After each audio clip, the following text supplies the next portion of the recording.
Salut les noobs, aujourd'hui on se retrouve pour une nouvelle vidéo de tutoriel et de présentation du jeu Pokémon Go. Pokémon Go est un jeu mobile en réalité augmentée qui vous permet de devenir le meilleur dresseur Pokémon de votre ville. Le jeu, qui est certes un peu plus optimisé pour les villes, présente une interface GPS avec votre dresseur que vous devrez déplacer sur la carte pour jouer. Pour cela, pas de secret, il va falloir mettre ses baskets et son sac à dos pour partir physiquement à l'aventure. Profil du joueur. Vous trouverez toutes les informations générales concernant votre dresseur ainsi que les objectifs et trophées pouvant être complétés. Votre sac. C'est ici que se trouvent les 4 éléments pouvant être utilisés par votre dresseur. Le Pokédex qui permet de recenser les Pokémon du monde et leurs profils. L'onglet Pokémon qui vous présente donc tous les Pokémon en votre possession. Les objets que vous possédez dans votre sac sont réunis dans l'onglet Objets. Attention, votre sac a une limite de 350 objets de stockage seulement. Au début du jeu, les objets disponibles sont les potions permettant de restaurer 20 PV à un Pokémon, les rappels qui raniment un Pokémon avec la moitié de ses PV, de l'encens permettant d'attirer les Pokémon sauvages pendant 30 minutes, les Pokéballs permettent d'attraper les Pokémon, les incubateurs pour faire éclore les œufs et l'appareil photo. C'est en montant votre dresseur en niveau que vous pourrez débloquer des nouveaux objets tels que les Hyperballs. Pour finir, la boutique vous permet d'acheter des objets en échange de Poképièces pouvant se gagner dans le jeu ou s'acheter avec de l'argent réel. Un dernier point sur l'interface du jeu, les Pokémon proches.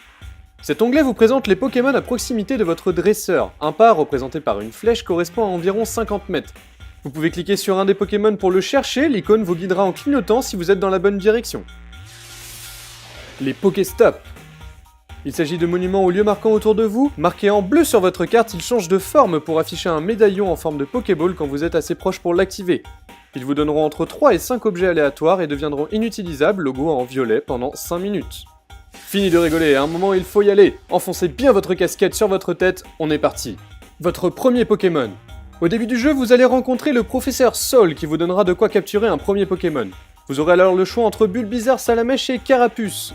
Néanmoins, un easter egg existe, ne cliquez sur aucun Pokémon et marchez un peu, les 3 Pokémon vont respawner sans cesse autour de vous, jusqu'à en faire spawner un nouveau en plus. Je vous laisse deviner lequel. Trouvez un Pokémon. Pour trouver un Pokémon, rien de plus simple, promenez-vous en essayant de visiter chaque lieu avec des feuilles qui volent tout en essayant de rester le plus possible dans les zones vertes de la carte. Pas de surprise, plus vous marchez, plus vous en croiserez. Plusieurs astuces existent néanmoins pour augmenter vos chances d'en rencontrer, la première étant de suivre le GPS vers un Pokémon de l'onglet proche. Vous pouvez également utiliser de l'encens ou poser un leurre dans un Pokéstop. Inutile de vous rendre en forêt pour en trouver plus car les Pokémon sont majoritairement en ville et dans les parcs. Il existe un seuil de rareté par Pokémon résumé dans ce tableau en fonction de l'expérience réunie par plusieurs joueurs. Capturer un Pokémon. Pour capturer un Pokémon, rien de plus simple, cliquez sur lui quand il apparaît sur votre map, ensuite vous devrez leur lancer une Pokéball à la façon des Peppertos, jusqu'à temps qu'une d'entre elles se rapproche assez du cercle autour du Pokémon pour l'attraper. Plus le Pokémon est rare et puissant, plus la capture risque d'être compliquée. Si le cercle autour du Pokémon est vert, cela veut dire que la capture va être facile. Jaune pour vous dire que la capture sera moyennement difficile, rouge pour une capture presque impossible. Dans ce cas-là, pas de panique et utilisez tous les objets à votre disposition pour capturer le Pokémon. Attention à ne pas y passer trop de temps car le Pokémon peut fuir. Petite astuce de capture, il est possible de donner un effet à votre Pokéball pour avoir un meilleur lancer en faisant tourner celle-ci sur elle-même avec un slide avant de l'envoyer. Les œufs. Pas forcément besoin de courir après les Pokémon pour en obtenir, il existe également des œufs. Les Pokémon qui sortent d'un œuf sont souvent plus puissants que ceux trouvés dans la nature. Pour en faire éclore, mettez-le dans un incubateur et marchez la distance donnée. Les transports en commun et la voiture, à moins de rouler au pas, ne comptabilisent aucune distance. Les Pokémon. Chaque fois que vous capturez un Pokémon ou qu'il éclot d'un œuf, vous gagnerez 100 poussières d'étoiles et 3 bonbons spécifiques ou 1 si vous avez déjà le Pokémon. Le niveau d'un Pokémon est défini par son stade d'évolution et ses points de combat. Il est possible d'améliorer les PC de son Pokémon en cliquant sur Recharger, cela coûte un peu de poussière d'étoiles et des Pokébonbons. Pour faire évoluer votre Pokémon, cliquez simplement sur Évoluer, cela coûte un nombre différent de Pokébonbons selon le Pokémon. Attention, le nombre de poussières d'étoiles affiché est celui que vous possédez au total et non celui possédé par Pokémon. Vous pouvez gagner un Pokébonbon en transférant un Pokémon au professeur, mais vous ne pourrez plus le récupérer. La taille d'un Pokémon et son poids n'impactent en rien ses capacités au combat. Par contre, analysez attentivement les attaques que votre Pokémon possède car elles diffèrent selon les Pokémon de la même espèce. Les arènes. Les arènes sont disponibles à partir du niveau 5 et sont au nombre de 1 à 5 par ville.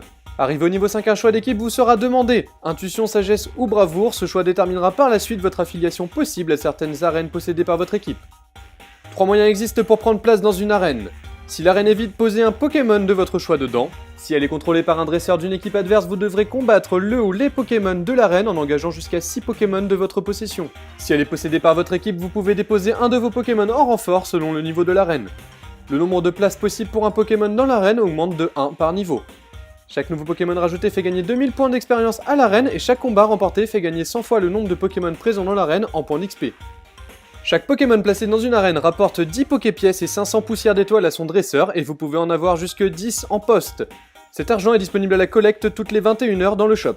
Voilà, nous avons fini notre tour de toutes les fonctionnalités de base de Pokémon Go. Maintenant, il ne vous reste plus qu'à le prendre sur votre mobile et d'aller à la chasse aux Pokémon. En attendant, si vous avez aimé la vidéo, vous savez quoi faire et n'hésitez pas à la partager autour de vous pour aider le plus possible les nouveaux dresseurs.